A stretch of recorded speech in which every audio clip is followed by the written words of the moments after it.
Hello friends, welcome back to my YouTube channel Study Career Point. I hope you all are doing well. So start करते हैं। देखिए हमारे आज के question paper से, जिसमें हम EVS पेपर 1 के लिए कवर कर रहे हैं। ये जो क्वेश्चन पेपर है ये आपके ऑनलाइन शिफ्ट के लिए हुए हैं। ये जो क्वेश्चन पेपर आपका है ये आपका 28 दिसंबर का है। तो स्टार्ट करते हैं। देखिए हमारे आज के फर्स्ट क्वेश्चन से। तो देखिए फर्स्ट क्वेश्चन है आपका, देखिए निम्नलिखित में से किसी अध्यापक का कौन सा कथन लिंग पूर्वाग्रह का प्रदर्शन करता है। तो देखिए कौन सा कथन जो है वो लिंग पूर्वाग्रह का प्रदर्शन करता है। तो यहाँ पर जो आपका राइट आंसर होगा वो क्या हो जाएगा। तो देखिए विद्यार्थियों तुम सभी ने अच्छा काम किया है। लड़कों तुम हमेशा शोर मचाते हो। लड़कों और लड़कियों चलो हम सब एक खेल खेलें।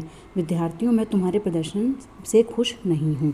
तो देखिए यहाँ पर जो आपका राइट आंसर है वो क्या हो जाएगा। तो देखिए वो है आपका ऑप्शन नंबर 2, लड़कों तुम हमेशा शोर मचाते हो। तो ये आपका क्या है, ये लिंग पूर्वाग्रह का प्रदर्शन करता है। तो यहाँ पर ऑप्शन नंबर 2 जो हो जाएगा वो आपका बिल्कुल सही हो जाएगा। चलते हैं देखिए नेक्स्ट क्वेश्चन पर। देखिए नेक्स्ट क्वेश्चन है, सौर सेल के निर्माण हेतु किस पदार्थ का उपयोग किया जाता है। तो देखिए which material is used for making solar cell. तो देखिए यहाँ पर लेड, सोडियम, कॉपर या फिर सिलिकॉन। तो देखिए यहाँ पर जो आपका राइट आंसर है वो क्या हो जाएगा। तो वो है आपका ऑप्शन नंबर 4। देखिए सिलिकॉन जो होगा वो यहाँ पर आपका बिल्कुल सही हो जाएगा। ठीक है, चलते हैं देखिए नेक्स्ट क्वेश्चन पर।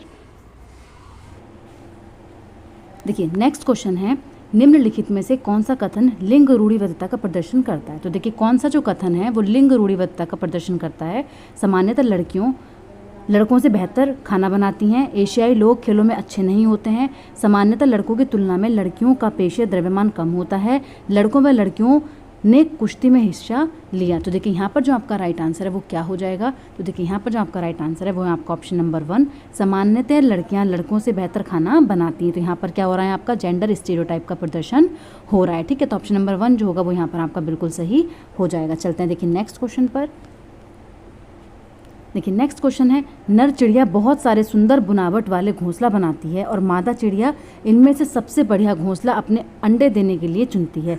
यह कौन सी चिड़िया है। तो देखिए कौन सी चिड़िया होती है, जुहा चिड़िया, फाख्ता, दर्जन चिड़िया या फिर शकर खोरा। तो देखिए यहाँ पर जो आपका राइट आंसर है वो क्या हो जाएगा। तो देखिए यहाँ पर है आपका क्या बोलते हैं उसको, वीवर वर्ड। क्या होती है वो आपकी वया या फिर इसको बोलते हैं जुलाहा चिड़िया। ठीक है, किस क्या बोलते हैं हम, वीवर वर्ड। कौन सी वर्ड होती है आपकी, वीवर वर्ड होती है, जो क्या करती है बहुत सारे सुंदर बनावट वाले घोंसले बनाती हैं और उनमें से मादा चिड़िया जो होती है वो सबसे बढ़िया घोंसला देकर अपने अंडे देती है। ठीक है, तो यहाँ पर वो कौन सी है, तो वो है आपकी बया या जुलाहा चिड़िया। ठीक है, ऑप्शन नंबर 1 जो होगा वो यहाँ पर बिल्कुल सही हो जाएगा। चलते हैं देखिए नेक्स्ट क्वेश्चन पर। देखिए नेक्स्ट क्वेश्चन है, निम्नलिखित में से कौन से कीट समूह में रहते हैं और उन सभी की विशिष्ट भूमिकाएं बटी हुई हैं। तो देखिए कौन से हैं जो समूह में रहते हैं और उन सभी की विशिष्ट भूमिकाएं बटी हुई हैं। तो देखिए मधुमक्खी, चींटियां, मकड़ी, ततैया, दीमक, चींटियां, मच्छर, मकड़ी, मधुमक्खी, घर में पाई जाने वाली मक्खी या फिर दीमक। तो देखिए यहाँ पर जो आपका राइट आंसर है वो क्या हो जाएगा। तो देखिए यहाँ पर जो आपका राइट आंसर है वो है आपका ततैया, दीमक और चींटियां। ततैया, दीमक और चींटियां जो क्या करती हैं, ये कीट जो होते हैं ये समूह में रहते हैं और उन सभी की विशिष्ट भूमिकाएं क्या होती हैं, बटी हुई होती हैं। तो ऑप्शन नंबर 2 जो होगा वो यहाँ पर आपका बिल्कुल सही हो जाएगा। चलते हैं देखिए नेक्स्ट क्वेश्चन पर। देखिए नेक्स्ट क्वेश्चन है, फूलों की पहचान कीजिए। तो देखिए फूलों की पहचान यहाँ पर आपको करनी है। केवल रात में ही खिलता है, औषधि बनाने के काम में लाया जाता है, रंगाई के काम में लाया जाता है, पूरे वर्ष भर खिलता है। तो देखिए ऑप्शन हैं आपके, गुड़हल, गेंदा, गुलाब, धतूरा, रात की रानी, गुड़हल, गेंदा, गुलाब, चमेली, गुलाब, धतूरा, गुल दाऊदी, सदाबहार, धतूरा, गुलाब या गुल दाऊदी। तो देखिए यहाँ पर जो आपका राइट आंसर है वो क्या हो जाएगा। तो देखिए वो है आपका ऑप्शन नंबर 2, रात की रानी, गुड़हल, गेंदा और गुलाब। ठीक है, ये जो पौधे होते हैं क्या करते हैं आपके, केवल रात में ही खिलता है, औषधि बनाने के काम में लाया जाता है, रंग के काम में लाया जाता है, पूरे वर्ष भर खिलता है। ठीक है, तो ऑप्शन नंबर 2 जो होगा वो यहाँ पर आपका बिल्कुल सही हो जाएगा। चलते हैं देखिए नेक्स्ट क्वेश्चन पर। क्वेश्चन है, मधुमक्खियों के छत्ते में मधुमक्खियों के बारे में निम्नलिखित में से कौन सा कथन सही नहीं है। देखिए कौन सा कथन सही नहीं है ये आपसे पूछ रहे हैं। तो देखिए केवल रानी मक्खी ही अंडे देती है, श्रमिक मक्खी काम करने वाली नरमक्खी होती है, छत्ते में कुछ ही नरमक्खियाँ होती हैं, या फिर छत्ते में केवल एक ही रानी मक्खी होती है। तो देखिए यहाँ पर जो आपका राइट आंसर है वो क्या हो जाएगा। तो देखिए केवल रानी मक्खी अंडे देती है, ये आपका सही है। श्रमिक मक्खी काम करने वाली मक्खी जो होती है वो नरमक्खी होती है, ये आपका गलत है। तो यहाँ पर ऑप्शन नंबर 2 जो हो जाएगा वो आपका बिल्कुल गलत हो जाएगा। देखिए छत में केवल एक ही रानी मक्खी होती है, बिल्कुल सही है। छत में कुछ ही नर मक्खियाँ होती हैं, छत्ते में, तो ये भी आपका सही हो जाएगा। तो यहाँ पर आपसे नेगेटिव पूछा है, तो नेगेटिव आपका क्या है यहाँ पर, तो सबसे नेगेटिव पॉइंट जो आपका है वो आपका ऑप्शन नंबर 2 कि श्रमिक मक्खी जो होती है, काम करने वाली मक्खी जो होती है वो नर मक्खी ही होती है। ठीक है, तो ऑप्शन नंबर 2 जो होगा वो आपका गलत हो जाएगा। चलते हैं देखिए नेक्स्ट क्वेश्चन पर। देखिए नेक्स्ट क्वेश्चन है यहाँ पर, निम्नलिखित में से कौन सा समूह फल का है। तो देखिए आलू बैंगन आम, केला बैंगन मूली, टमाटर केला अदरक या फिर केला भिंडी आलू। तो देखिए कौन सा जो समूह है वो आपका फल का है। तो देखिए यहाँ पर आपको समूह दिख रहे होंगे, आलू बैंगन आम, इसमें आम तो फल है लेकिन आलू बैंगन तो सब्जियाँ हो गई। यहाँ पर केला फल है लेकिन बैंगन मूली, टमाटर केला, केला सही है, अदरक और टमाटर, केला भिंडी आलू। तो यहाँ पर सारे ऑप्शन आपके क्या हैं, बिल्कुल गलत है। ठीक है, तो इस क्वेश्चन को आपको बोनस मार्क मिला था। ठीक है, सी टेट में बोनस मार्क्स मिले हुए हैं इसके। चलते हैं देखिए नेक्स्ट क्वेश्चन पर। देखिए भारत के अनेक इलाकों में पाई गई बावड़ियों के संबंध में कौन सा जो कथन है वो सही नहीं है। देखिए कौन सा कथन जो है वो सही नहीं है। तो देखिए ये जल संरक्षण की पारंपरिक व्यवस्था है, बावड़ियों का जल पीने के लिए उपयोग में नहीं लाया जा सकता है, ये वर्षा जल संग्रहण और पुनः आवेशन के सिद्धांत पर आधारित है, इसका उपयोग सामुदायिक संसाधन के रूप में किया जाता है। तो देखिए यहाँ पर जो आपका राइट आंसर है वो क्या हो जाएगा, तो देखिए वो है आपका ऑप्शन नंबर 2, बावड़ियों का जल पीने के लिए उपयोग में नहीं लाया जा सकता। तो ये आपका यहाँ पर बिल्कुल गलत है, नेगेटिव ही आपसे पूछा था। पारंपरिक व्यवस्था है, बिल्कुल सही है। पुनः आवेशन के सिद्धांत पर आधारित है, ये भी आपका बिल्कुल सही है। इसका उपयोग सामुदायिक संसाधन के रूप में किया जाता है, ये भी बिल्कुल सही है। चलते हैं देखिए नेक्स्ट क्वेश्चन पर।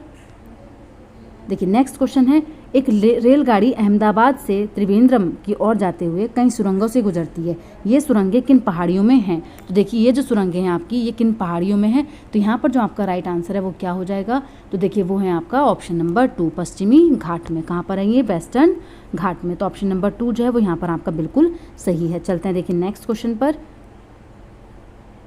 देखिए नेक्स्ट क्वेश्चन है, निम्नलिखित में से कौन सा कथन हाथियों के बारे में सही है। तो देखिए अभिकथन है आपका कि हाथियों के झुंड में केवल मादा हाथी और बच्चे हाथी होते हैं। तर्क है आपका, नर हाथी चारों ओर अकेले ही घूमते हैं। तो देखिए यहाँ पर जो आपका राइट आंसर है वो क्या हो जाएगा, तो देखिए ए और आर आपके दोनों सही हैं, लेकिन जो आर है वो ए की सही व्याख्या नहीं कर रहा है। यहाँ पर हाथियों के झुंड में केवल मादा हाथी और बच्चे हाथी होते हैं, बिल्कुल सही है। नर हाथी चारों ओर अकेले ही घूमते हैं, ये भी आपका सही है। ऑप्शन नंबर 2 जो है वो बिल्कुल सही है, लेकिन आर जो है वो ए की सही व्याख्या नहीं कर रहा है। ठीक है, आर जो है वो ए की सही व्याख्या नहीं कर रहा है। चलते हैं देखिए नेक्स्ट क्वेश्चन पर।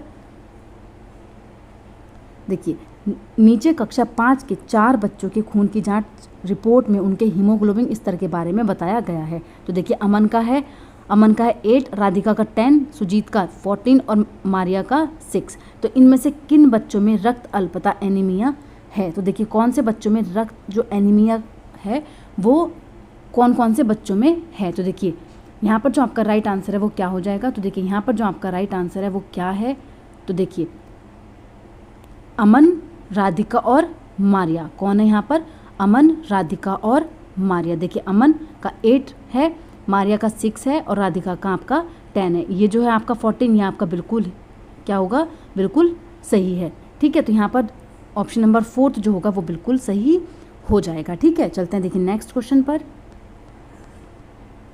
देखिए नेक्स्ट क्वेश्चन है, चिड़ियों की आंखों के बारे में निम्नलिखित में से कौन सा कथन सही है। तो देखिए S1 है आपका, सभी चिड़ियों के अपने सिर के दोनों तरफ आंखें होती हैं। S2 है आपका, चिड़िया 2 भिन्न भिन्न वस्तुओं पर एक ही समय पर दृष्टि केंद्रित नहीं कर पाती हैं। तो देखिए यहाँ पर जो आपका राइट आंसर है वो क्या हो जाएगा, तो यहाँ पर दोनों ही ऑप्शन आपके गलत है। देखिए जो आंखें हैं वो सिर के दोनों तरफ, अपने सिर के दोनों तरफ आंखें होती हैं, तो ये भी आपका गलत है। 2 भिन्न भिन्न वस्तुओं पर एक ही समय पर दृष्टि केंद्रित नहीं कर पाती हैं, ये भी आपका गलत है। ऑप्शन नंबर 4 जो होगा वो आपका बिल्कुल सही यहाँ पर हो जाएगा। चलते हैं देखिए नेक्स्ट क्वेश्चन पर। देखिए बाघों टाइगर्स की निम्नलिखित में से कौन सी विशेषताएं उन्हें अंधेरे में आगे बढ़ने और अपना शिकार खोजने में मदद नहीं करती हैं। देखिए कौन सी चीज़ें जो मदद नहीं करती है, तो यहाँ पर देखिए संवेदनशील गलमुच्छे, विभिन्न दिशाओं में कानों की गति, जोर की गर्जना, सुनने का तीव्र आभास। तो देखिए यहाँ पर जो आपका राइट आंसर है वो क्या हो जाएगा, तो देखिए यहाँ जो आपका राइट आंसर है वो है आपका ऑप्शन नंबर 3 जोर की गर्जना। देखिए क्या हो जाएगा आपका, जोर की गर्जना।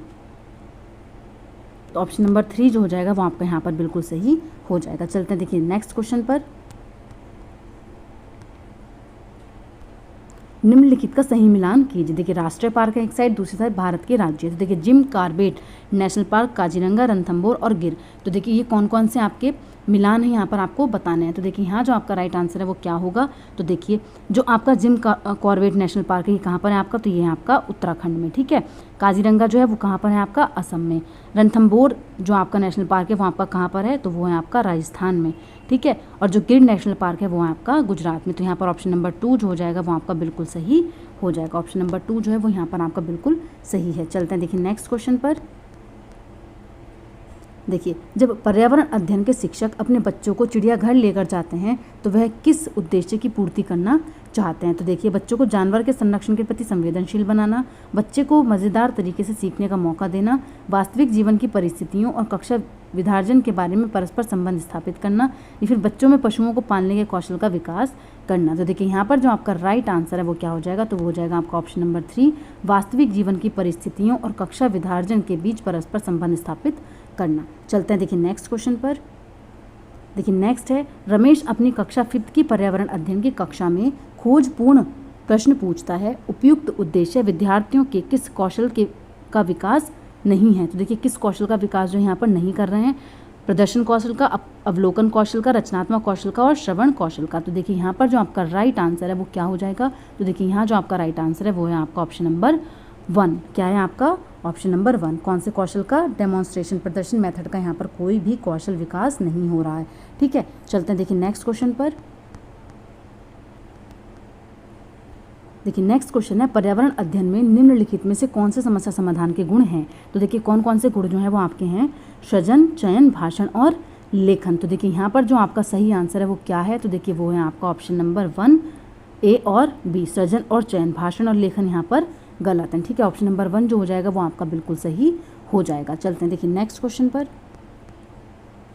देखिए नेक्स्ट क्वेश्चन है, ईवीएस शिक्षक के द्वारा प्रयुक्त होने वाली भाषा औपचारिक व परिभाषाओं पर बल देने वाली होनी चाहिए, बच्चों के लिए कठिन होनी चाहिए, देखिए तो बिल्कुल गलत है, रोज़मर्रा की भाषा से संबंधित होनी चाहिए, या फिर प्रविधिक प्रकृति की होनी चाहिए। तो देखिए यहाँ पर जो आपका राइट आंसर है वो क्या है कि बच्चों की दैनिक रोज़मर्रा की भाषा से संबंधित होनी चाहिए। तो यहाँ पर ऑप्शन नंबर 3 जो होगा वो आपका बिल्कुल सही हो जाएगा। चलते हैं देखिए नेक्स्ट क्वेश्चन पर। देखिए नेक्स्ट क्वेश्चन है, आकर्षक व प्रासंगिक अनुदेशात्मक सामग्री का उपयोग सहायक है क्योंकि सभी ज्ञानेंद्रियों को सक्रिय करते हैं, अधिगम को अधिक अर्थपूर्ण बनाते हैं, शिक्षकों को शिक्षण अधिगम प्रक्रिया में सहायता करते हैं, या फिर विद्यार्थियों का ध्यान आकर्षित करते हैं। तो देखिए यहाँ पर जो आपका राइट आंसर है वो है आपका ऑप्शन नंबर 1, सभी ज्ञानेंद्रियों को सक्रिय करते हैं, ठीक है। ऑप्शन नंबर 1 जो होगा वो यहाँ पर आपका बिल्कुल सही हो जाएगा। चलते हैं देखिए नेक्स्ट क्वेश्चन पर। देखिए नेक्स्ट है, ईवीएस के शिक्षण में न्यूनतम महत्वपूर्ण क्रियाकलाप की पहचान कीजिए। तो देखिए विद्यार्थियों से परिचर्चा, कार्यपत्रों पर चित्रों और रूपरेखा को बनाना, अवज्ञाकारी विद्यार्थियों को सजा देना, विद्यार्थियों को बाहर प्रकृति की सैर पर ले जाना। तो देखिए यहाँ पर जो आपका राइट आंसर है वो क्या हो जाएगा, तो वो हो जाएगा आपका ऑप्शन नंबर 3, अवज्ञाकारी विद्यार्थियों को सजा देना। देखिए कौन सी न्यूनतम महत्वपूर्ण क्रियाकलाप है, तो वो आपका क्या हो जाएगा ऑप्शन नंबर 3। परिचर्चा आपका ठीक है, रूपरेखा को बनाना ठीक है, सैर पर ले जाना भी आपका ठीक है, लेकिन यहाँ पर इन्होंने क्या पूछा, न्यूनतम महत्वपूर्ण, तो वो है आपका ऑप्शन नंबर 3। चलते हैं देखिए नेक्स्ट क्वेश्चन पर। देखिए नेक्स्ट है, निम्नलिखित में से पर्यावरण अध्ययन पुस्तक में पहेलियों को सम्मिलित करने के उद्देश्य को पहचानिए। तो देखिए विद्यार्थी के मन को भ्रमित करना बिल्कुल गलत है, विद्यार्थी में तर्क क्षमता विकसित करना, मन को भ्रमित करना ये भी आपका गलत है, विद्यार्थी को खेल खिलाना। देखिए यहाँ पर जो आपका राइट आंसर है वो आपका क्या हो जाएगा, तो वो हो जाएगा आपका ऑप्शन नंबर 2, बच्चों के अंदर तर्क क्षमता विकसित करना। चलते हैं देखिए नेक्स्ट क्वेश्चन पर।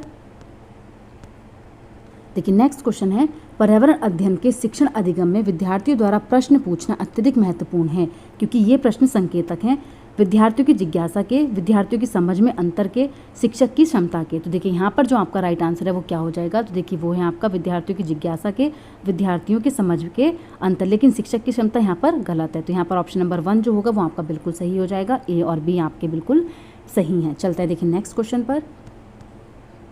देखिए नेक्स्ट है, गलत कथन का चयन कीजिए। देखिए गलत कथन का आपको यहाँ पर चयन करना है। ईवीएस एक अंतर विषयक विषय है, ईवीएस पढ़ना पढ़ाना स्थानीय संसाधनों के माध्यम से होना चाहिए, ईवीएस मुख्यतः जैविक विविधता के अध्ययन से जुड़ी हुई है, कक्षा 1 और 2 में ईवीएस शिक्षण भाषा और गणित के माध्यम से होना चाहिए। तो देखिए यहाँ पर जो आपका राइट आंसर है वो क्या है, तो आपको गलत का चयन करना है, तो यहाँ पर गलत है आपका ऑप्शन नंबर 3 की ईवीएस जो है वो मुख्यतः क्या है, जैव विविधता के अध्ययन से जुड़ी हुई है, केवल बायोडाइवर्सिटी है इसमें, ये आपका बिल्कुल गलत है, ठीक है। चलते हैं देखिए नेक्स्ट क्वेश्चन पर।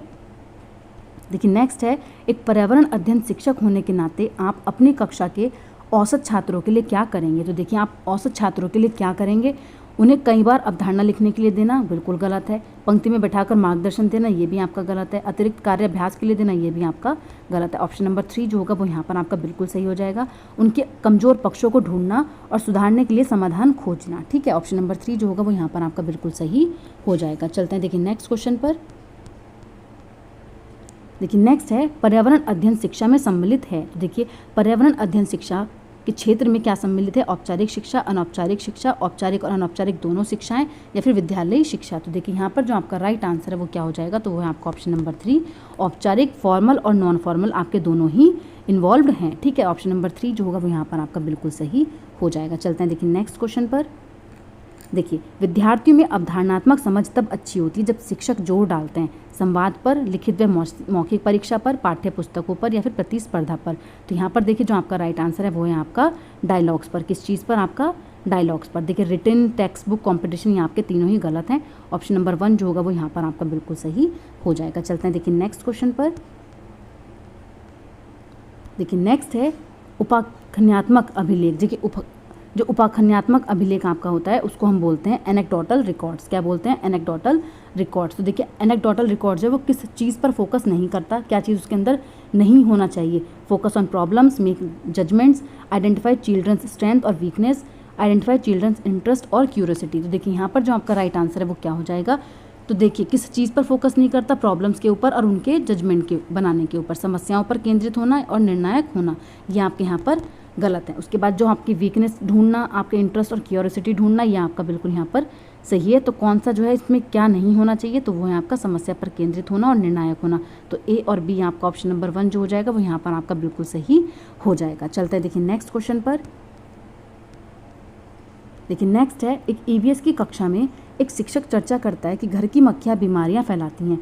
चर्चा के लिए सबसे उपयुक्त सीखने का संसाधन होगा अखबार, फ्लैश कार्ड्स, स्लोग्स या फिर पोस्टर्स। तो देखिए यहाँ पर जो आपका राइट आंसर है वो क्या हो जाएगा? तो हो जाएगा आपका न्यूज़ पेपर। ठीक है, क्या हो जाएगा आपका? News paper. चलते हैं देखिए नेक्स्ट और लास्ट क्वेश्चन है आपका आज का। देखिए खेल खेल में पाठ पढ़ाते हुए सरिता विद्यार्थियों को खेल के मैदान में ले जाती है और उन्हें अलग अलग दिनों में विभिन्न खेल खिलाती है। मीनू उसी पाठ को अलग अलग खेलों के चित्र कार्ड को दिखाकर विद्यार्थियों को पढ़ाती है। विद्यार्थियों को अधिकतम शामिल करने में कौन ज़्यादा प्रभावी रणनीति का उपयोग कर रही है? तो देखिए तो सरिता, मीनू, परिस्थिति पर निर्भर करता है या फिर दोनों सरिता और मीनू। तो देखिए खेल के पाठ में पढ़ाते हुए सरिता क्या कर रही है? विद्यार्थियों को खेल के मैदान में लेके जाती है और उन्हें अलग अलग दिनों में विभिन्न खेल खिलाती है। लेकिन मीनू क्या कर रही है? उसी पाठ को अलग अलग खेलों के चित्र कार्ड को दिखाकर विद्यार्थियों को पढ़ाती है। तो देखिए यहाँ पर जो आपका राइट आंसर है वो क्या हो जाएगा? तो वो है आपका यहाँ पर सरिता। क्योंकि देखिए सरिता क्या कर रही हैं? सरिता जो कर रही हैं वो क्या कर रही हैं? उनको बच्चों को रियल लाइफ चीज़ों से जोड़ रही हैं। ठीक है, रियल लाइफ जो उनके एग्जाम्पल्स है उनसे उनको कनेक्ट कर रही हैं। तो यहाँ पर ऑप्शन नंबर 1 जो हो जाएगा वो आपका बिल्कुल सही हो जाएगा। तो देखिए आज का सेशन आपका यहीं पर कंप्लीट होता है। अगर आपको मेरी क्लास पसंद आई है तो प्लीज़ मेरे चैनल को लाइक करें, सब्सक्राइब करें और शेयर करें। ऐसी ही और क्लासेस के लिए मेरे चैनल पर जुड़े रहिए। Thank you.